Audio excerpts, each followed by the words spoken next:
In the Perspectrum podcast, we discuss controversial topics. Outside of this context, Michael and I are both working professionals. While doing this show, we are not acting as agents or representatives of our respective institutions, and none of the views that we express reflect the outlooks of our employers. So don't come to my office and throw toilet paper at me. And I don't have an office, but don't come to my cube. Welcome to the Perspectrum. I'm Nathan Seelove. And I'm Michael Bloom. And we have such an exciting episode for you all today. We are taking a break from talking about the news, and we're just going to do some policy deep dives. One of the policies is a little bit more in line with the news, is a little bit more recent, but the other one is just going to be one that we've been wanting to do for a while. So we're going to talk about the SAVE Act, which is a proposed voter ID legislation that is currently in Congress. It is passed the House of Representatives. It is not likely to pass the Senate, but I think it is still important to take a look at this so we can look at basically what are some of the things that the ideal Republican vision of voter ID laws actually look like, and why it should really concern you. Yeah. And then we are going to do a deep dive on one of my favorite subjects. We're going to talk about Medicare for All, because it has been a long time since we have done a deep dive on Medicare for All. I'm pretty sure that the last time that we did a segment there was a deep dive on Medicare for All, I was still living in my grandmother's basement. I'm pretty sure that's right. I think it was probably around the time of the 2020 Democratic primary. I'm really looking forward to this. Ultimately, this is why we do this show. Yeah. Like, we started this, and honestly, like, Medicare for All and universal healthcare was actually like probably the genesis of many of the conversations that we've had. Oh yeah. But and our history and trend of having these conversations even when we were like, young teenagers. But the place where policy overlaps with politics is like where we get excited and where we like to dwell, because it really is ultimately politics is only instrumental and a tool in services of delivering good policies. And so doing a couple of segments on like, this is their vision and why it's bad, this is our vision and why it's good. Like, ultimately, Democrats are not getting into power sustainably by going negative after Trump continuously and reacting to every little thing in the news. We have to present an optimistic, powerful, compelling, and vision of the future that delivers for the American people. That's the only way. So, I'm super excited for the second segment. Yep.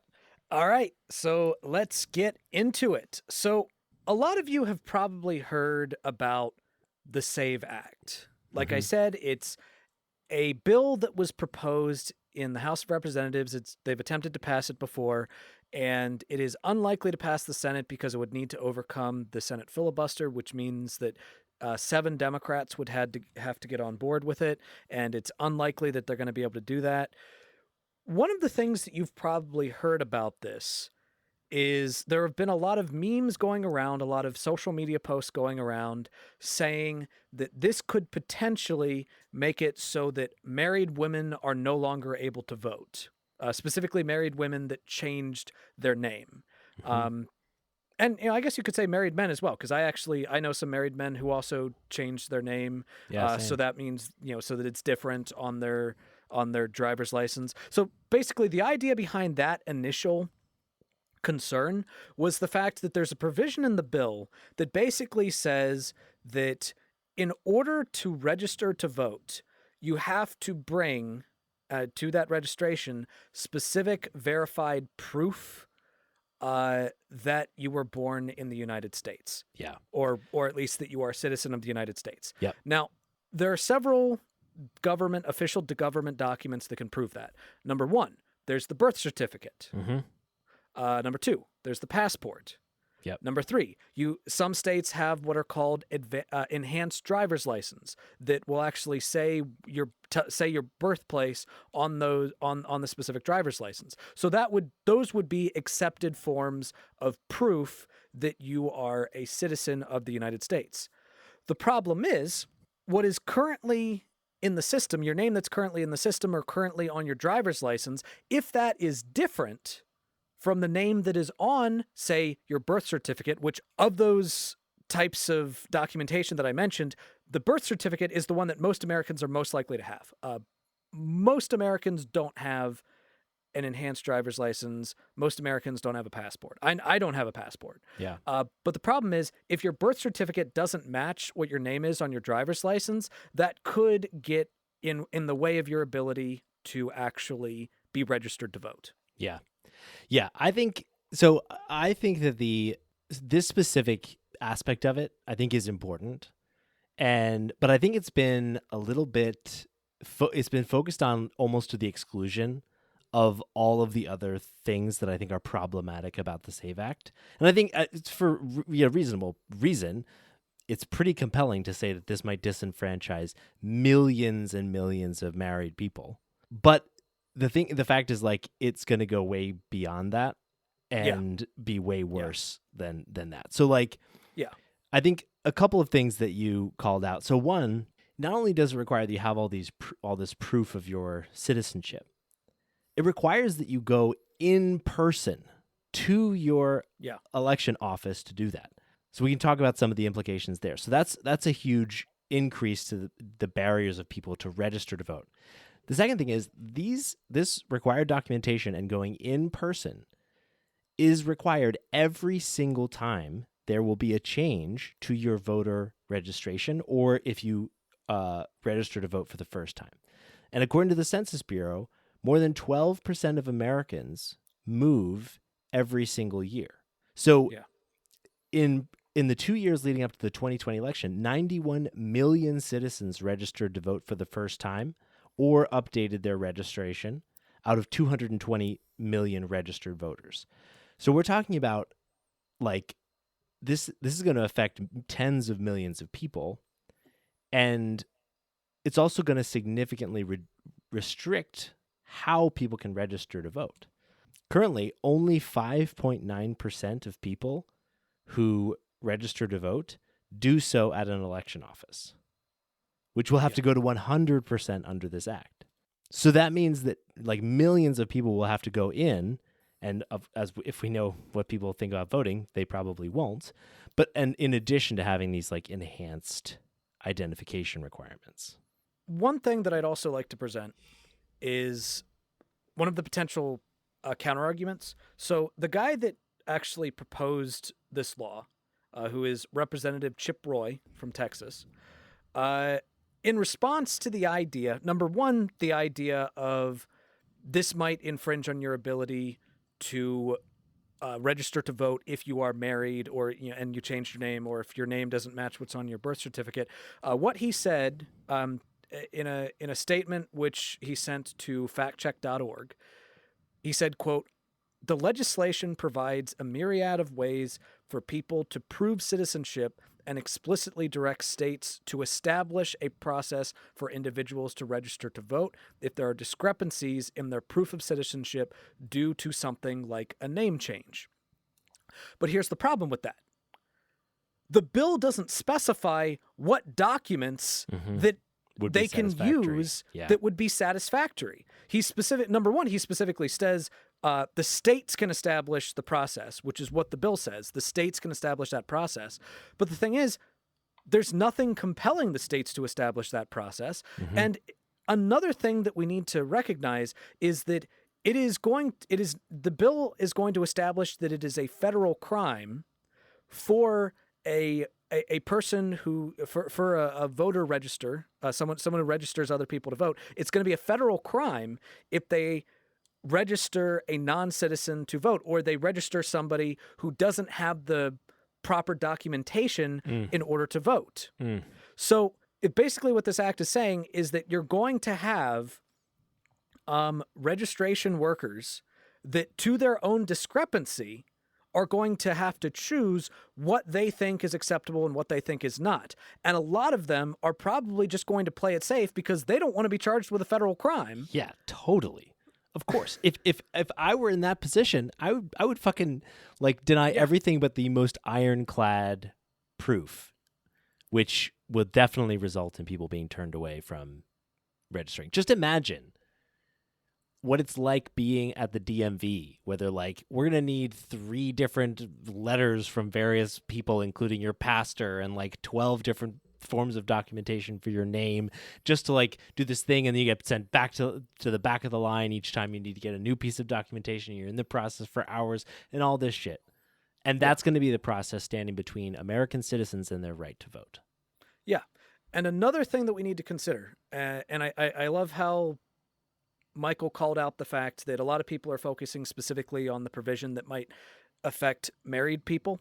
But another thing that we need to focus on is just the fact that not everybody has access to all of these forms of documentation. First off, like we said, when it comes to passports, almost 150 million Americans do not have a passport. Yeah. And on top of that, over 9% of voting age citizens do not have easy access to documents that prove their citizenship. And this is also according to that factcheck.org article that I referenced earlier. So now 9% might not sound like a whole lot, but in our closely divided partisan climate, that is enough to sway an election. For sure. And on top of that, that percentage becomes slightly higher when we're talking about Americans who don't identify as white. That number becomes 11%. Now, another thing to consider, and this is something that we also need to be thinking about, because of the fact that this allows for people that register others to vote, because it gives them a significant amount of discrepancy, there's really nothing to stop them from saying, oh, well, this person, maybe because they have a foreign sounding name, or, they're a minority or whatnot, this person I think might not vote the way that I want them to. So I'm just going to be like, you know what? You don't have the documentation that is explicitly laid out in the law. You don't have the documentation to prove that, your name change is that the name change that you have that's different from your birth certificate is, that allows you to still vote. The law does not specifically say that you can use a marriage license in order to prove that you changed your name. The law does not specifically say that you can use that. So I'm just going to play it safe, and I'm not going to register you to vote. Yep. Like, there's nothing to prevent that from happening. And in fact, by design, it's kind of encouraged to happen. Mm-hmm. Yeah, and I think it's so important to emphasize the lack of coverage of these documents that are needed, because I think it's very tempting to think, well, everybody's got to have one of these, right? Everybody's got to have a passport, or at least a birth certificate, or at least like an ID. But to your point, like, the passport coverage rate is pretty low, and it costs a lot of fucking money to get a passport. It costs an adult between $130 and $237 to get a passport, right? A significant investment. To obtain a certificate of citizenship, it costs $1,385. And to change a name on a birth certificate generally requires a court order and involves court fees that can range from $100 to $400, which essentially, for a lot of these people, acts as a poll tax on being able to vote in the first place. And to your point, Nathan, like, there's no provision in the bill establishing how a person that has changed their name proves that they have changed their name. And then lastly, I think once I heard Real ID should work for this, right? The enhanced driver's license should be like a method that people can use. I think like by the end of May, I think to like fly even domestically, you'll have to have a enhanced driver's license. Like, this is something we've been worrying to for a while, so the coverage rates are starting to increase on that. So when I first saw that, I was like, that seems fine. Okay, like maybe this is just a regular old voter ID type bill. The problem is the Real ID or enhanced identification for a lot of states will not actually be able to work for this. So yes, so they say in the bill, right? Quote, a form of identification issued consistent with the requirements of the Real ID Act of 2005 that indicates the applicant is a citizen of the United States can be used. But this is misleading because most states don't have an indication of citizenship on the Real ID, And non-citizens, just permanent legal residents, can obtain a real ID, which makes, for most states, the real ID an insufficient form of identification to satisfy this act, which means that it's pretty much just relying on birth certificates and passports. And again, for married people who've changed their name, a birth certificate will not be sufficient. Yeah. And the other thing that we need to talk about is the fact that this is a solution in search of a problem. Absolutely. It's just like we've talked about this multiple times. There have been multiple studies that have shown that voter fraud is virtually non-existent. Mm-hmm. That it is a statistically insignificant amount of instances, and there has never been any evidence of widespread voter fraud. Certainly not enough to ever sway an election. And specifically, there's never been any actual evidence of widespread voter fraud involving non-citizens trying to vote. Now, so part of what led to the part of the justification of this, let's look at a claim that happened in 2019, a claim from Donald Trump where he said that he sent out a tweet saying that in Texas there were 58 non-citizens who voted, and there were 95,000 non-citizens who registered to vote. All right. Now, the reason why I'm laser focusing on Texas here is because the guy that proposed this law is from Texas. So evidence like this is the type of thing that he's going to cite of, evidence of instances of non-voter. So, where did Donald Trump get those numbers? It's based on the state's efforts to match driver's licenses with state ID applications, specifically from non-citizens to voter rolls. So basically what it says is, okay, we know that this person that has this particular driver's license, we know this person is not a citizen, and yet we can see them on our voter rolls. Now, that might sound straightforward. However, there's one important thing that it does not take into account. It doesn't take into account the fact that people don't always change their driver's license every year or update them with new information. What that means is that a driver's license could theoretically have been issued to somebody who is in the naturalization process, to which that driver's license would still be accounted as, well, this was issued to someone who is not a citizen, but then that person could become a naturalized citizen, then register to vote. Yep. And they would be counted in that number. Now, you might hear that and think, well, how often does that actually happen? Well, let's look at history. In 2020, there was this massive attempt to remove non-citizens from voter rolls using the same methodology. They started out with a list of more than 180,000 names. And once they whittled it down to make sure that, to make sure that they were only taking people off that, that were not actually citizens, that didn't go through that process that I explained, where they got the license before they became naturalized citizens. By the time they whittled that initial 180,000 names down, it was less than 100. Mm-hmm. It was less than 100. Yeah. So no, it's not unreasonable to say that the number of people in that 58,000 number that Donald Trump is citing, it is not unreasonable based on history to say very few of them, very few of those are going to actually be non-citizens who are trying to vote. And the thing is, it's intuitive because, especially in Texas, the penalties for voting as a non-citizen are just not fucking worth it. Yeah, all seriously. Right? You can get serious prison time for that. Yeah. For what? And just deportation. So you add and deportation. Yeah, that's another thing. If you vote as a non-citizen, not only are you deported, you are deported and you're basically barred from ever being able to try to apply for citizenship again in the United States. Yeah. It is just not fucking worth it. It's absurd. That is why the number is so low. Because why in the hell would you risk that so that you can add one extra vote to a specific individual? Hell, most American citizens a huge amount of American citizens don't even fucking vote because they don't think their vote matters because it's just one drop in a bucket. Yeah. You think that non-citizens think that their votes are going to think that their votes are going to matter so much that they're willing to risk prison time and deportation for it? Yeah.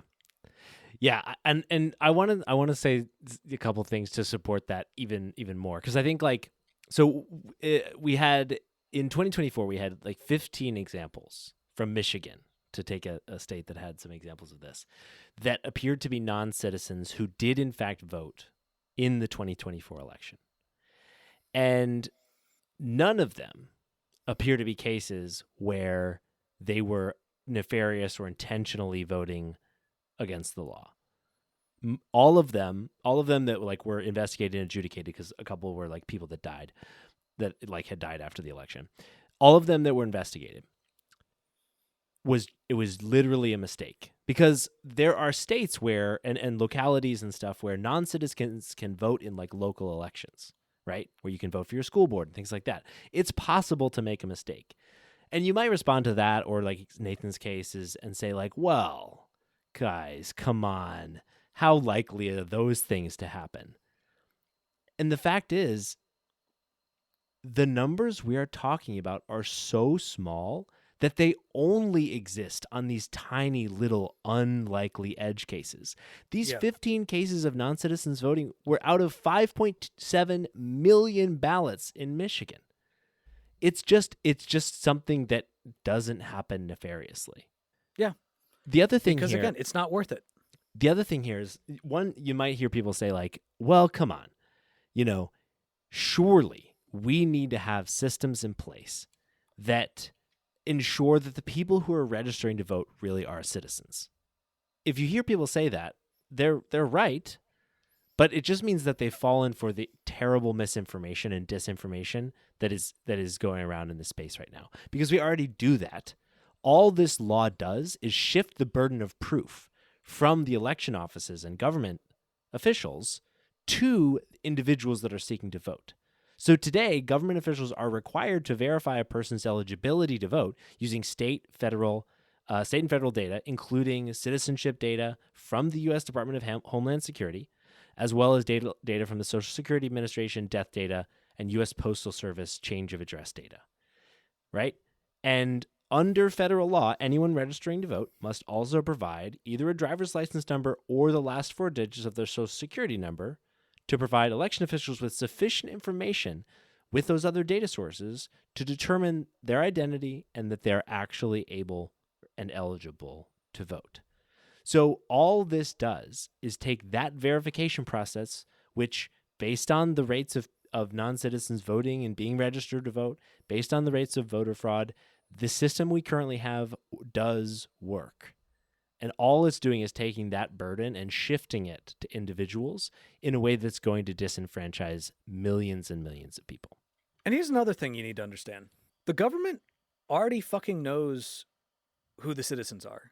The government already has this information. Yeah. So here's the thing. Representative Roy, dude that proposed this law, here's the thing. There actually is a way to make sure that only U.S. citizens are registering to vote. Automatic voter registration. Because the government already has that information. The government already has information on who the citizens are. Now, they can use that information. They already use that information to figure out, what you owe them in taxes, which means that if you don't fill out your taxes correctly, they come back to you and bite you in the ass, which, is also a reason why we should have we shouldn't have to file our taxes because they already have that information. But that's a whole nother conversation. But the point is, they already have that information. Yeah. So just if you are honestly worried about non-citizens trying to register to vote, just do automatic voter registration. Yeah. Boom, yeah. Problem solved. And I want to go ahead and give ourselves a pat on the back here as the last point I want to make as part of this segment.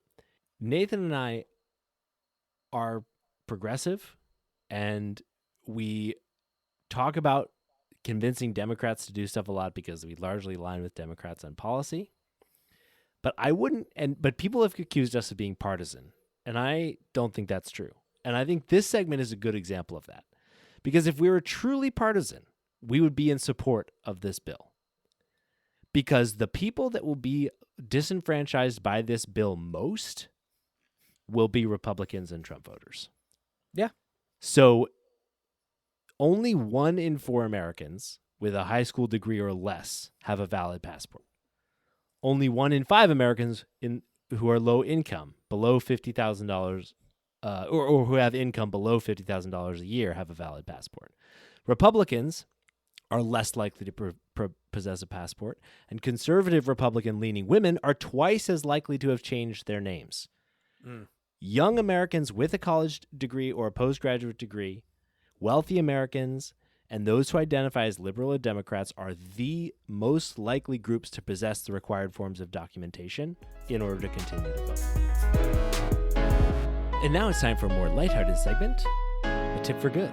So Nathan, why do we do tips for good every week? Well, Michael, I'm so glad you asked, because we do tips for good every week because I'm leaving on a jet plane. Don't know when I'll be back again. Oh, babe, I hate to go. That's really nice. Yeah. Yeah, but you shouldn't, because your wife and daughter are sleeping at home, and they need you around. You can't just fly away on a jet plane, Nathan, like some unmarried dink like me. You are married. Or not unmarried. Childless dink. I guess a childless dink is redundant.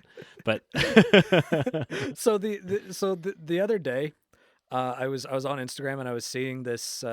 There's this woman that was was doing an Instagram reel where it was like, the worst part of being a woman with a child is knowing that makes JD Vance happy. yeah. That sounds like something Jess would say.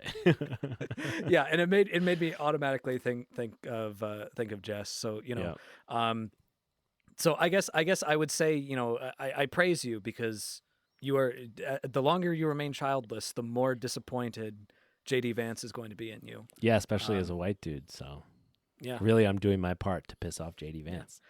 And you know what pissing off JD Vance does? Pissing off JD Vance makes the world a better place. Oh, yeah, of course. Let's just do that. Let's do that. Yeah, that's okay. I mean that's why we do tips for good. That's good actually idea. The real reason. Okay. All right. I don't know why we talked about like the jet plane and shit. Like it's sure. It's mostly it feels to make like the we world should a just better place. Feels like we should just skip to cut to the chase, yeah. and just make the world a better place. Good idea. All right, so how are we going to do that? Yeah, what is our tip for good this week? Okay. Our tip for good this week is a little bit nuanced, but we know that right now it is cathartic as fuck to shit all over the Trump administration in everything they do. Yeah. I just saw a meme that compared RFK to a Nazi, which, given his, eugenic whistled speech the other day about autism, I think is a pretty apt comparison. But the problem is, jumping on the bandwagon or riding that wave can leave us open or exposed or vulnerable to being taken advantage of in other ways. So our tip for good is to remain precise in the things about this administration that you protest, rebel against, and that make them evil and fascistic. Because that meme comparing RFK to a Nazi that I saw the other day, which at first was really cathartic, was comparing him to a Nazi because he's trying to remove artificial dye from foods. And I don't know that much about artificial dye or whether it's bad for you or not. But the idea that he's a Nazi because, at least ostensibly, he's trying to remove something that he thinks is harmful for you from foods seems a lot like something that like a big food manufacturer would start to put out in order to try to like jump on the bandwagon and try to discredit that so that they can keep putting cheap shit in the food. And look, I don't know. I don't personally know off the top of my head if Hitler regulated food dye. But if he did, I would say that there are a few things that he did that were probably worse than that. Just off the top of your head, you could probably Just- name a couple. Yeah. So it's just too easy to be taken advantage of if all we're doing is jumping on the bandwagon. We should remain precise, be critical, and really stay focused on supporting our values and our beliefs. And that's Tips for Good.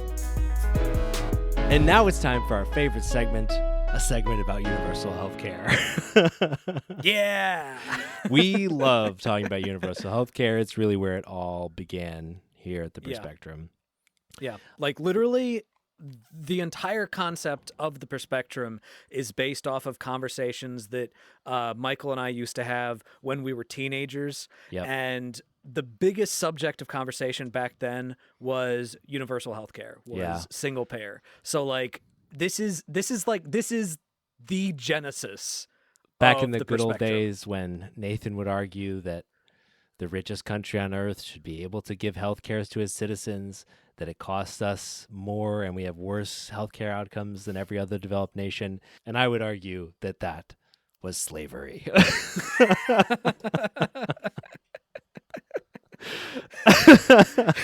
Well, Sounds crazy here's when you say it like that.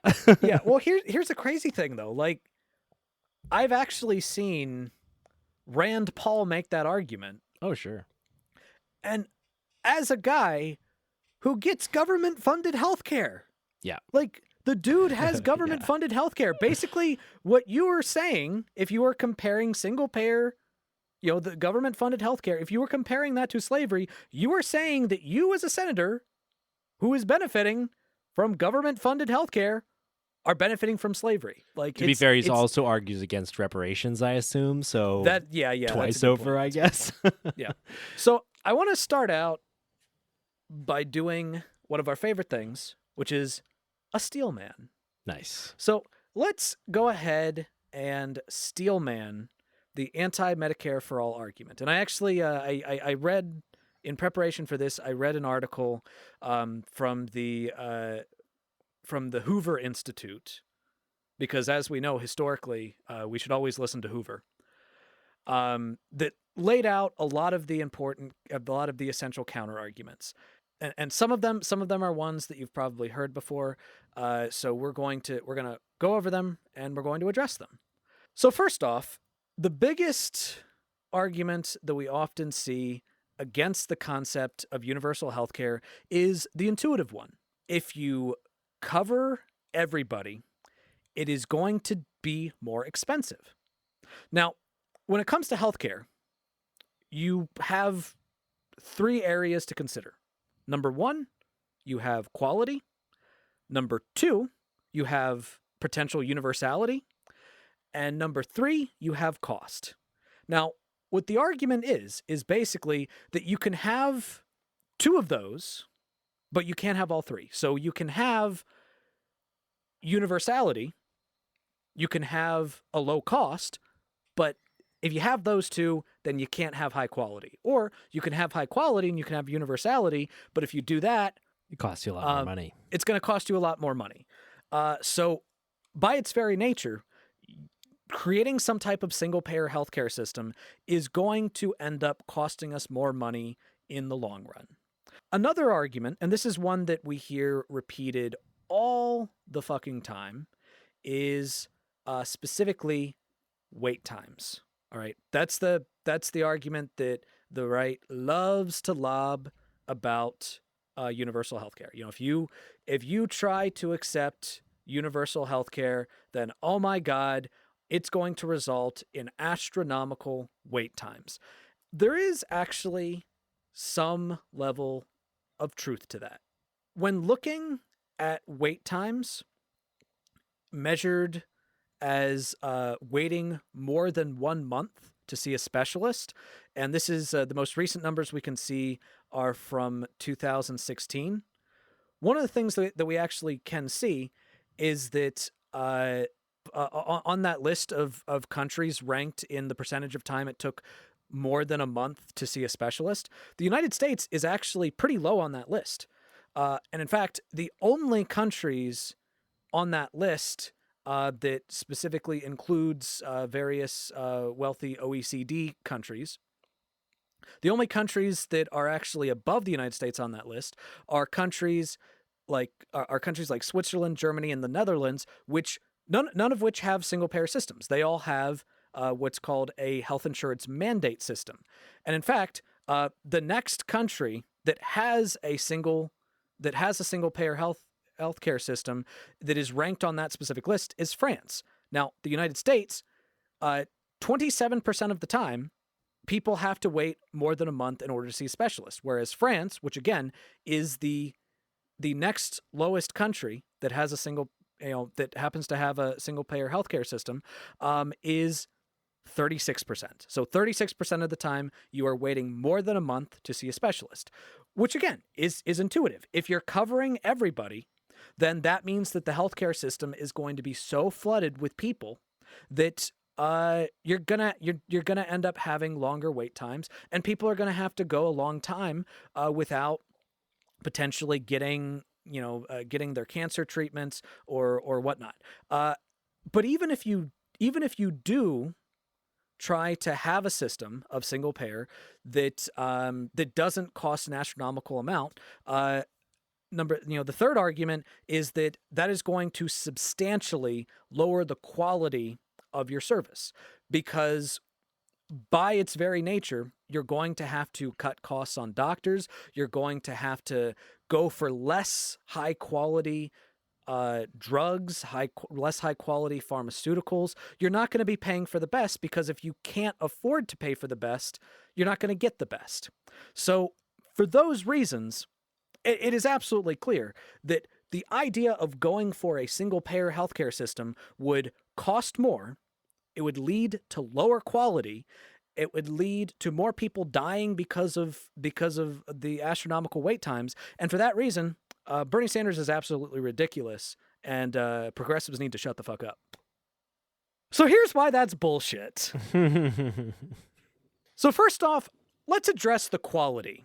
The idea that, all of these single-payer healthcare systems have lower quality and less good health outcomes than the United States, which is actually an argument that was stated in that Hoover Institute article that I read. Let's look at the actual facts. So when we're looking at countries that are OECD countries, so these are like the 13 wealthiest countries and considered the most developed countries in the world. When we're looking at these rankings, let's look at their health outcomes in various different areas and see where the United States ranks. So again, there are 13 countries on this list. In terms of life expectancy, the United States is ranked 13. In that we have the lowest life expectancy of any of these other countries. And in fact, one of the things I think is interesting is that the distance between the United States and number 12 is about 4 years. Jesus Christ. Yeah. Which is the same distance between number 12 and number 1, which is about 4 years. So number 12 is Great Britain. Number 1 is Switzerland. And yeah, the difference between the United States and Britain, which again, Britain is number 12, the difference between them is about 4 years. The difference between Britain and number 1, which is Switzerland, is also 4 years. Which also means that Switzerland has 8 years higher life expectancy than us. That is so huge. Yeah. Especially because in the United States, we also can't retire until we're like 65. Right? So the difference between dying at 72 and 80 is so, it's so important. Yeah. In terms of infant mortality, United States is ranked 13th. We're the worst. In terms of unmanaged asthma, we are ranked number 9 in our ability to manage it, in terms of the worst. In terms of unmanaged diabetes, we are ranked 13th. Again, at the very bottom of the list. Safety during childbirth, 13th. Heart attack mortality, 11th. So we're at the bottom of every single one of these measurable lists in terms of our outcomes. So look, there's a lot more to go over in terms of arguing what would be a good system or what would not be a good system. But anybody that tries to make the argument that our current system has better quality outcomes than single payer countries is just fucking wrong. Yeah. You're just incorrect on the facts. Yeah. Right? You can, this doesn't automatically prove, like, just these numbers doesn't automatically prove that the cause of these better outcomes is single payer. We'll get more into that to begin with. This doesn't necessarily prove a causal relationship, but to say that the United States has better health outcomes than than other countries that have single payer systems or mandates, Yeah. you're just fucking wrong. Yeah. We just don't. And I think the diabetes and asthma stats are particularly interesting because these are chronic. So they're the kind of things that you have to manage. That is how you take care of them. But because of the cost of our system, they're the kind of things that get neglected and lead to worse outcomes, not only health-wise, but also cost-wise later on. So according to an analysis from KFF, 1 in 4 adults put off needed healthcare because of the cost, and 1 in 5 adults haven't filled a prescription because of the cost. And health insurers often actually discourage treatments and care to help hold down costs. And they'll often have these convoluted systems that require people to go through like different kinds of medication that physicians know won't work in order to get more access to more expensive medications.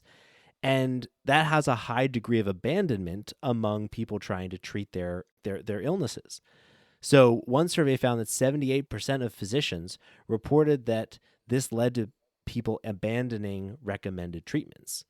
And 92% thought it contributed to delays in treatment. And so we just have this terrible, like, vicious cycle, especially when it comes to chronic illnesses.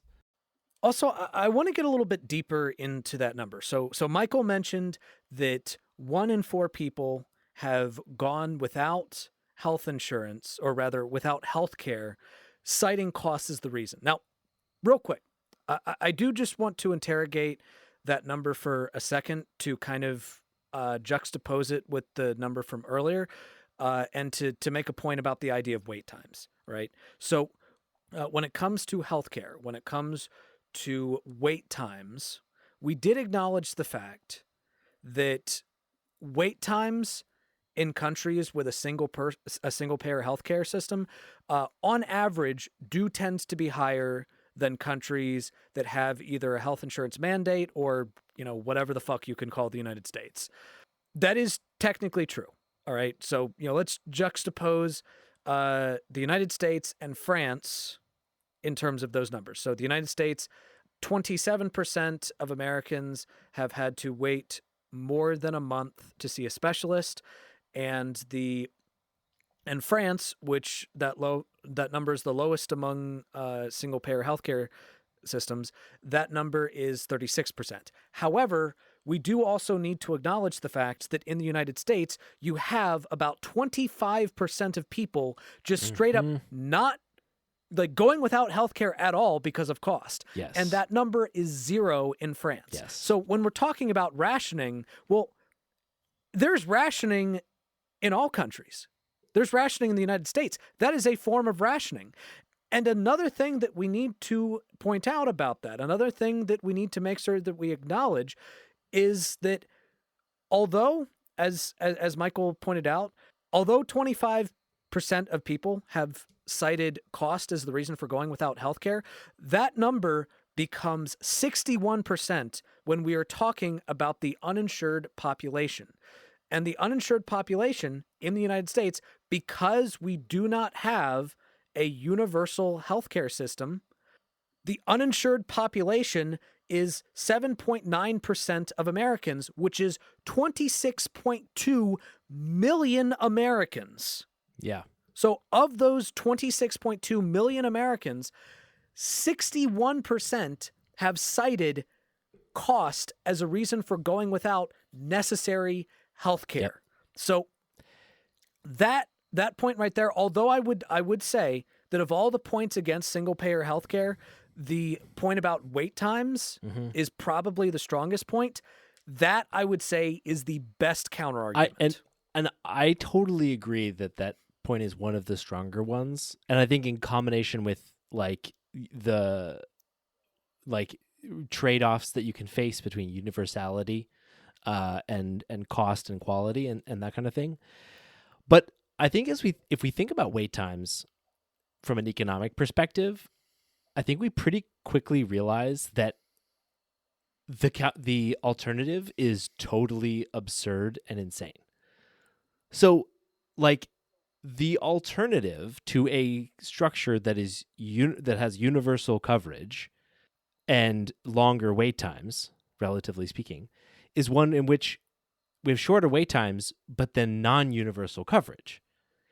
And so, if we think about, let's think about supply and demand, right? Because the only reason why we have wait times anywhere is because we have a mismatch between the amount of available, doctors that are able to supply these services and the demand for those services. But we're talking about healthcare. We're not talking about fucking purses. Healthcare is something that is not only is it like a true requirement, but it's also not something any of us really want to seek out, if that makes sense.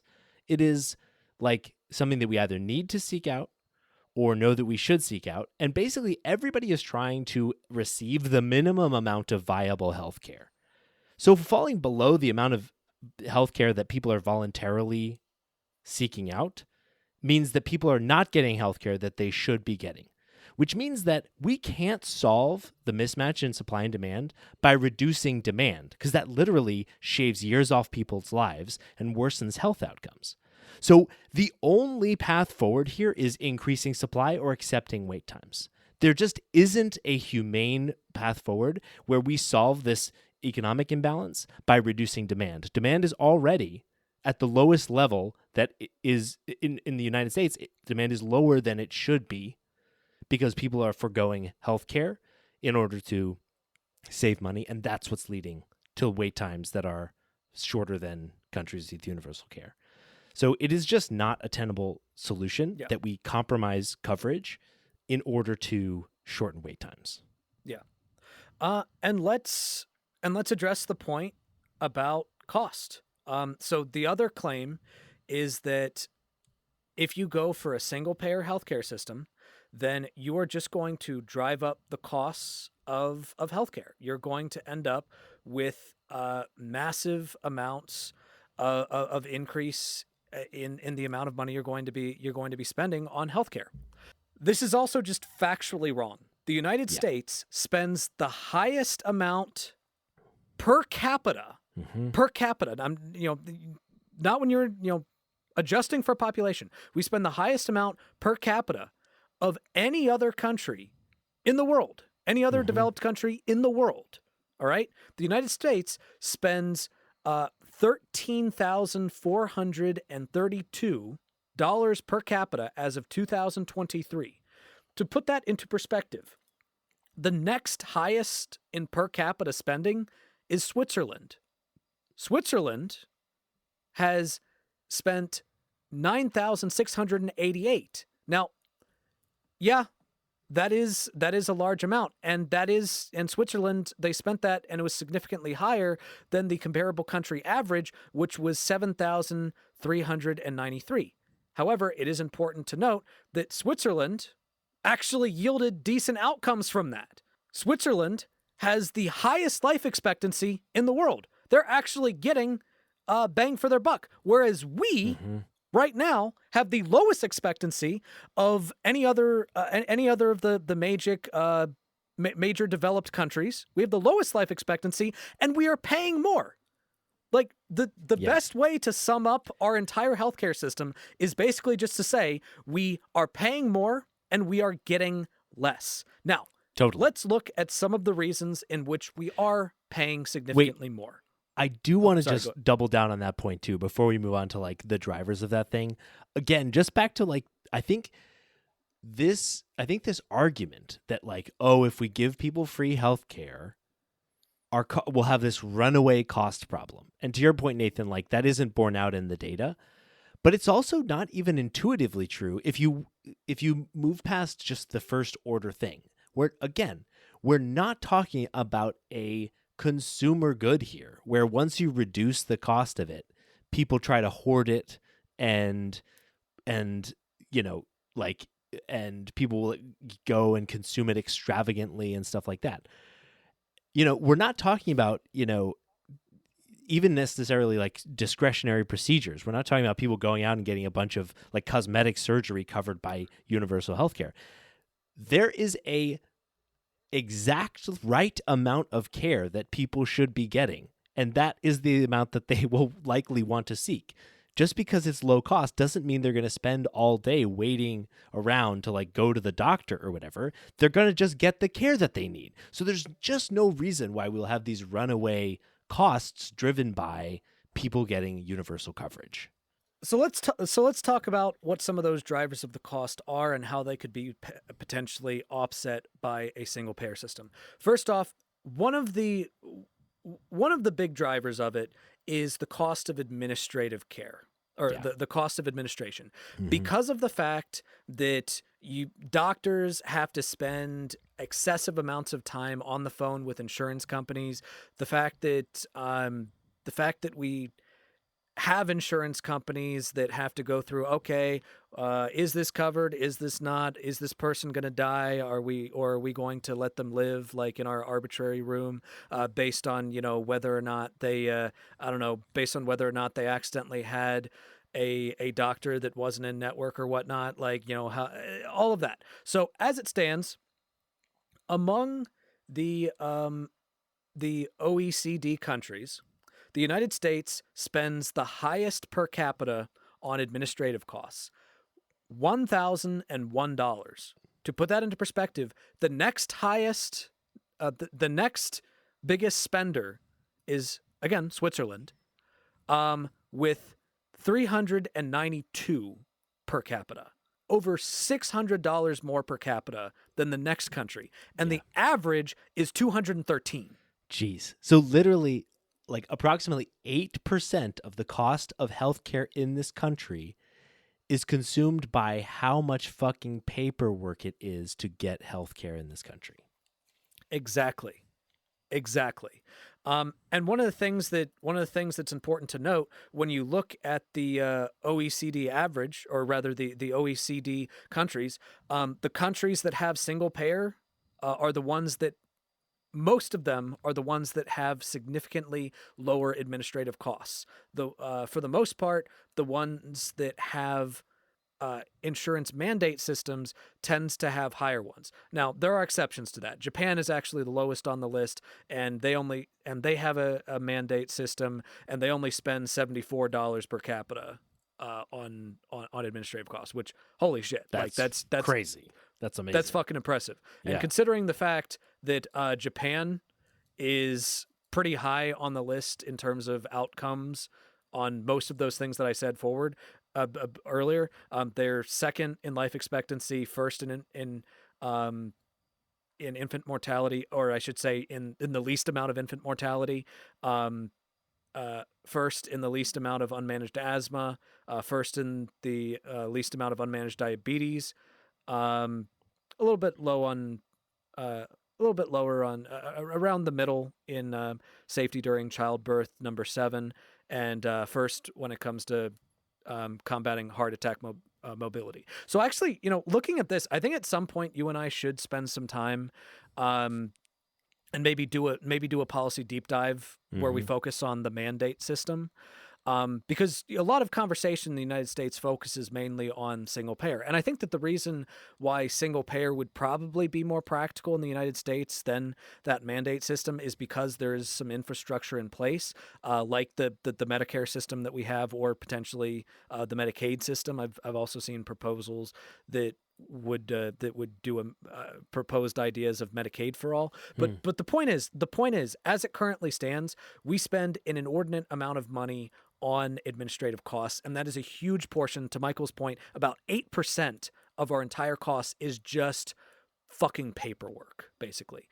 So the reason for why all of that stuff costs so much is because the United States has absolutely no bargaining power when it comes to trying to negotiate those prices. For one thing, we have a government that's basically just bought and paid for by the pharmaceutical industry and the industries that design medical equipment. So they never even attempt um, to try to negotiate prices. And to the extent that they do, remember the Biden administration like basically celebrated the fact that the Inflation Reduction Act reduced the price of pharmaceuticals for like a few drugs.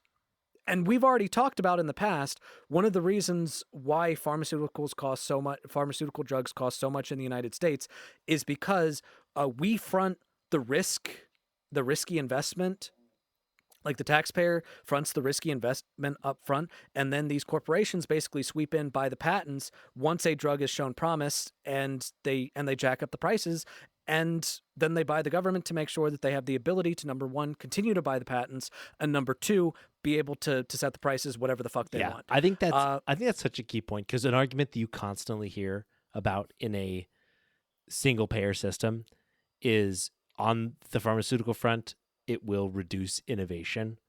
That is Yeah. the argument against this, against like the government negotiating drug prices or whatever. And there's just not a reason why that is actually true, because, to your point, in large part, the most risky part of the innovation thing is funded by our government anyway.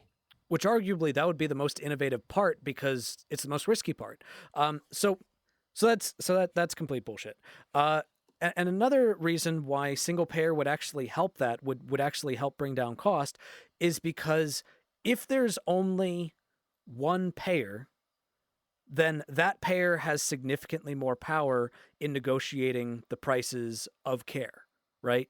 Now, when you have multiple different private insurance companies that pay for the care, that gives the people that design drugs and medical equipment significantly more power, because they can just say, all right, well, we're going to raise the price, and if this insurance company decides they don't want to pay for it, or this insurance company decides they don't want to pay for it, well, there's 1,000 other insurance companies that are going to pay for it. So fuck you.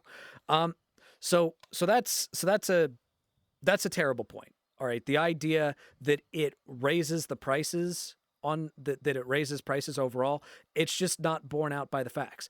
And in fact, the Hill, according to the Hill, back in 2020, it talks about a professor from the University of California that basically compiled a study that examined an analysis that compiled 22 different studies about the projected cost of single payer health.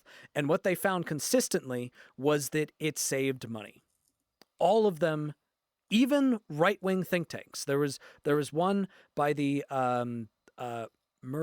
Mercatus Center, which is a right-wing think tank, and even they found that $2 trillion would be net saved within 10 years. And that's one of the lower estimates. There was a study done by a bunch of professors at Yale that was published in the National Library of Medicine that actually found that approximately $450 billion would actually be saved annually. All right, $450 would be saved annually with a Medicare for all single payer system. Because of all that it would save on administrative costs, because it would make it easier for us to actually negotiate with providers, because of all of that, it would actually save a significant amount of money than what we're paying now. Now, might that mean that there might be tax increases because that money is now going to be coming not from private insurance companies but from the government? Perhaps, but I mean, if I were to tell you, all right, you may have to pay an extra, let's say $500 every year in taxes. All right, let's say that you have to pay an extra $500. I don't know if that's a number, but let's assume that's a number. All right, you have to pay an extra $500 in taxes, but you're going to save like upwards of $5,000 per year because you no longer have to pay into a health care premium. All right. Which one are you going to take? Yeah, exactly. Like I spend way more than that between like that's the thing. I spend and you listener probably also spend probably thousands of dollars a year not for health care, but for health insurance, which may or may not come with health care. Yeah. Uh Yeah. totally. I think I think those are really strong points. On top of that, there's like a lot of other potential economic benefit from the second order impacts of improving our healthcare system and improving the and lowering those costs and shifting those to like a more centralized system. So one like really interesting analysis done by the Penn Wharton School of Business put together a relatively complex like multivariate model on not only the first order impacts of like this healthcare system and its costs, but also those second order impacts, making assumptions about like how people will respond in their employment opportunities if healthcare is no longer tied to their employer. Things like the opportunity to or the lowered risk that comes with being able to switch jobs because you have like your health insurance like not tied to that employer anymore. And one thing they found was that under a single payer system, average life expectancy just from like the shift in the system would increase by about 2 years and would grow the population by approximately 3% and increase worker productivity and health and provide a bunch of macroeconomic benefits. Now, it was one thing that was interesting about this study is like they did some analysis on how we fund this system because they were curious about whether their model would predict that the way we funded it would vary its outcome. And they found something kind of interesting that I'm a little dubious of, but I think is worth talking about. So the analysis found that the thing that captures the most economic benefit and health benefit and economic growth is a system where it's actually funded by a flat premium for everyone, where basically everybody pays in X amount of dollars for health insurance. Everybody gets, except for retirees who pay less, everybody gets like the same coverage. And people that can't afford that have a maximum, right? And like basically there's a Medicaid system that steps in to cover it for low income people. And they found that was like the best way to fund it according to their model. Now, I'm a little bit skeptical of that. One of the things they compared it to was a payroll tax system, where it's similar to a progressive tax system, where the more you earn, the higher percentage of your income that you pay, and basically that goes on top of all of your other payroll taxes. And they modeled this and found that it could lead to up to a 3% shrinkage in our economy, right? However, as I talked about, in a complex model like this, you're making a lot of assumptions about these second order impacts. And one of the things that they assumed is that under a payroll tax version, like payroll tax system, there will be some level of worker like self-selection out of the economy or reduction in total work for workers in the economy because their health insurance will be linked to how much they earn. So if they earn less, they get the same coverage, but they have to pay less in health care. I'm super skeptical of this because I just don't think that's how any of us make decisions about how much money we should earn. Like, I don't know anybody that, aside from maybe the very wealthy, who actively sacrifice the vast majority of their income and wages for a small minority of their taxes, if that makes sense. So like I think this is probably an overblown estimation, but I think it's like worth noting that even in like the worst case, we're extending life expectancy and like it has the potential to drive some significant economic growth and increase worker productivity and all of these other second order benefits aside from just the fact that people are not going to be like waiting for an emergency to seek medical care. One argument that I didn't mention during my Steelman, because I think this argument is so ridiculous on its face that like I would be doing the Steelman argument a disservice by including it, is the idea that you have you'd be sacrificing choice Yeah. in a single payer system. Now, this was the favorite argument among conservative Democrats during the 2020 primary. Oh, if you go for single payer, you're going to be taking away people's health insurance, which is basically just taking away their choice. All right. That is such a fucking stupid argument. Yeah. And it is so easy to disprove with just simple ass logic. All right. So let me ask you this, listeners. What do you think? What choices are more important for you to have when it comes to your health care? All right. Would you rather have the choice between who your doctor is, what types of services you're going to get, which hospital you're going to go to? Would you rather have that choice, or would you rather choose if the money that you use to pay for it comes out of your left pocket or your right pocket? Because here's the thing. You don't have choice in our current system because we have networks, all right? Insurance companies have networks where some things they will cover and some things they will not cover. But if there is a single payer, there is a single network, which means you no longer have to choose who your doctor is based on who is in network. You can choose whoever the fuck you want because there is only one network. Literally, the only so-called choice is who you're being fucked over by, all right? Yeah. Exactly. Because under a single payer Medicare for all system, there is no premiums, there is no deductibles, there is no copays. Your choice, the choice that they kept defending, are basically, oh, well, what would you like your plan in terms of how many, how much your premiums or how much your copays or how much your deductibles or what your out-of-pocket max is going to be? Like, what would you like your choice to be for that plan? Well, again, in this system, you don't have to worry about any of that because you don't have premiums or deductibles or copays. Yep. Exactly. You don't have to worry about meeting your out of pocket because like you've already met your out of pocket because that's just your taxes. Totally. All right. So the rest of it is all covered and you can choose wherever you want to go. Choice is significantly increased in a single payer Medicare for all system.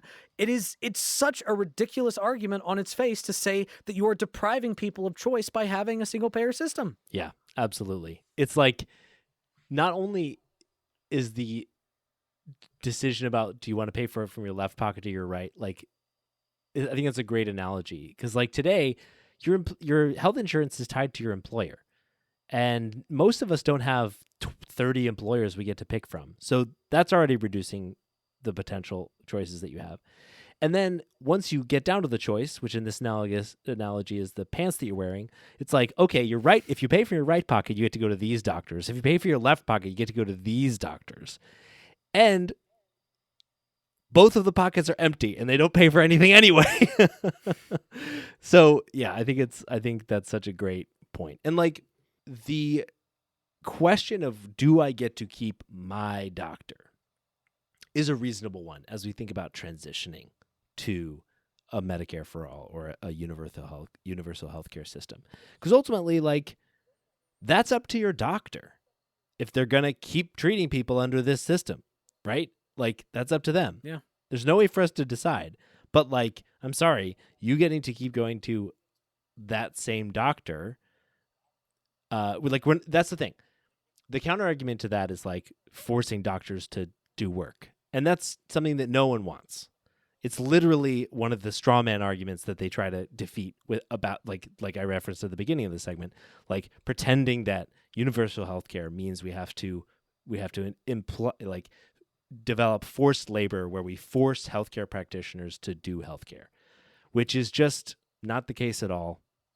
No one's proposing that. And by that logic, teachers are slaves.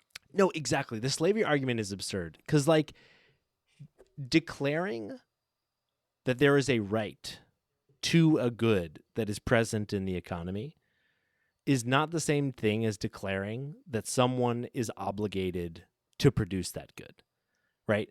We are talking about dividing up something that is present in our economy and the most just way to divide that stuff up. If tomorrow all of the doctors quit, then yeah, we wouldn't have healthcare to divide up. But the fact that we have plenty of healthcare and that some people get it and some people don't, based on a bunch of accidental factors that have nothing to do with whether they need healthcare or not, is just totally disconnected from like the reality of the situation. It just is the case that we have the availability of healthcare, and we should decide how we want to split it up in the most just way. And look, the last point that I want to make, and for me, this is the most important point. For some of you, it might not be. But for me, this right here is the big kicker. That same study that I cited earlier from colleagues from Yale that was published in the National Library of Medicine, that study estimated that if we implemented actual universal health care for all Americans, it would save 68,000 lives every year. Yeah. That's 68,000 people that did not have to die because we have an archaic, corrupt healthcare system that only benefits a bunch of wealthy insurance companies whose only job is to get between you and your healthcare provider, to cause unnecessary barriers between you and your healthcare provider, and to jack prices up as much as they possibly can, and who have a financial incentive to not give you the service that you paid for. So now it's time for one of our favorite segments, a miscellaneous what the fuck. So Nathan, what the fuck is a miscellaneous what the fuck? Well, Michael, I'll tell you what the fuck a miscellaneous what the fuck is. A miscellaneous what the fuck is a segment that we do when a story comes across our desk that doesn't really fit into our other categories of asshat of the week, because it's not necessarily a particularly heinous individual, and it also doesn't really fit as a Dershowitz bag because it's not really a self-defeating argument per se, but it's a funny thing, a silly thing that makes us just tilt our heads and say, what the fuck? Sounds like a pretty niche segment. I don't know what you could possibly have that could fit in that category. So this is a really simple one, and a lot of you have probably already seen this clip, but I feel like we need to talk about this. We need to talk about this. So Chuck Schumer, all right? We know good old Chucky Schumer, right? Chuck Schumer is not the most fiery guy. Like, he's not the most charismatic, energetic individual. And considering the fact that he is the Senate leader of the Democrats, meaning that in theory, he should be a person who is leading the charge of anti-Trump sentiment, he's not doing a good job. Yeah. Honestly, recently I had been feeling like this dude was like one step away from being the dude who's from being the parent who's like pissed off about something in the city and says, I'm gonna write a strongly worded letter expressing my disappointment. I was like, he's one step away from that. Honestly, I don't know if he's one step away. It seems like that's exactly what he's doing. Yeah. Here's the thing. It turns out I was right. So he was on Dana Bash, and he was talking about Donald Trump trying to pull the plug on funding for Harvard University because of the political disagreements that Donald Trump and Harvard have been having. Like, Donald Trump has been trying to take over higher education, which is a terrible thing. And so Schumer is on Dana Bash talking about that. He says, quote, it's going to hurt America. It's going to hurt kids at universities who have nothing to do with protesting, which, he's right about. He's absolutely right about. So then Dana Bash asked him, all right, so what actions have you taken against the Trump administration? And he literally said, quote, we sent him a very strong letter just the other day asking 8 very strong questions about why this isn't just a pretext. Oh my God. Dude, And just if he fucking ends up resign doing already. that homework, we're going to really have him. That is so remarkable. He's like, oh, what are we doing? I'll tell you. We got a great plan. We're going to really stick it to him. We are going to send a letter to someone who is going to put that letter in the shredder and not make it someone to the who president's desk. And who boy, famously he is can't going to fucking regret read. it. Yeah, exactly. Oh, it's Oh like my it's like God. that. It's like that scene in Tucker and Dale vs. Evil, where Dale is like, "If you shoot my dog, I swear to God, I'll get real mad." like Jesus Christ, bro. The thing is, in policy, he's been bowing down to Trump. Like he voted to pass that funding bill, which he was universally condemned for among Democrats, and he said that their tactic, like, he has tried to encourage the tactic among Democrats to be, oh, just wait for Donald Trump to sit on his own balls and destroy his own approval rating, and then we can start actually trying to fight. No, because the way that you destroy a person's polling is by actually fighting against them. Yeah. You know exactly. why? You know why Barack Obama had a really low approval rating like halfway through his first term? It wasn't because people hated his healthcare plan. It was because Republicans were out there saying that his healthcare plan would literally kill your grandma. Now, it was a fucking lie, but at least they were fighting. Yeah. All right? You know, we are going to bravely stand up to this authoritarian dictator and then sit back down again. Yeah. Dude, just fucking resign. You're done. Yeah. All right? You are a dinosaur. You are a leader of the past. Yeah. That's miscellaneous what the fuck. And now we'll end our show as we usually do with our highlights. So Nathan, what's your highlight this week?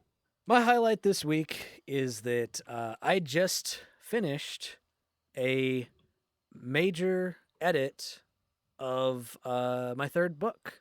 Oh, congratulations. It was the first big edit where I had to close a fuck ton of plot holes, make a lot of corrections, and it took a very long time, especially with how busy I am at work.